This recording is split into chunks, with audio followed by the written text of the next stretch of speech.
มื่อได้เห็นแสงทองที่ส่องสวยงามมีภูเขาพื้นดินมีดอกไม้บานมีต้นไม้ห่มเย็นมีทะเลลำธารมีท้องฟ้าที่ยังส่องสวยงามเมื่อได้เห็นฝูงปลาที่ลอยร่องไปเมื่อได้เห็นทะเลที่ใหญ่กว้างไกลเมื่อมีลมพัดมาพาให้ใจซื่นบานมีตะเวนที่ยังส่องแสงมาพระเจ้าของเฮายิ่งใหญ่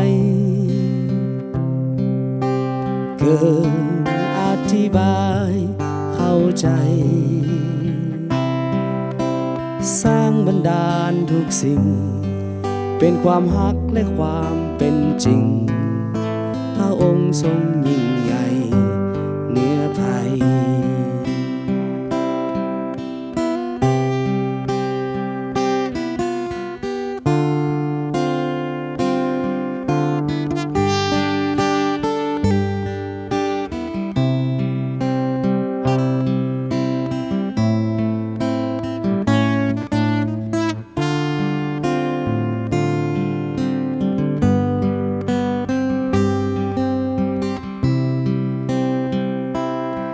เมื่อได้เห็น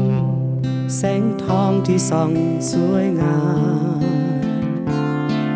มีภูเขาพื้นดินมีดอกไม้บานมีต้นไม้ห่มเย็นมีทะเลลำธารมีท้องฟ้าที่ยังส่องสวยงาม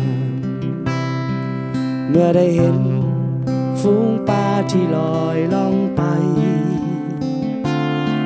เมื่อได้เห็นทะเลที่ยาวกว้างไกลเมื่อมีลมพัดมาพาให้ใจซื่นบานมีตะเวนที่ยังส่องแสงมาข้าเจ้าของเฮานั้นยิ่งใหญ่เกินอธิบายเข้าใจสร้างบันดาลทุกสิ่งเป็นความฮักและความเป็นจริงพระองค์ทรงยิ่งใหญ่เหนือภัย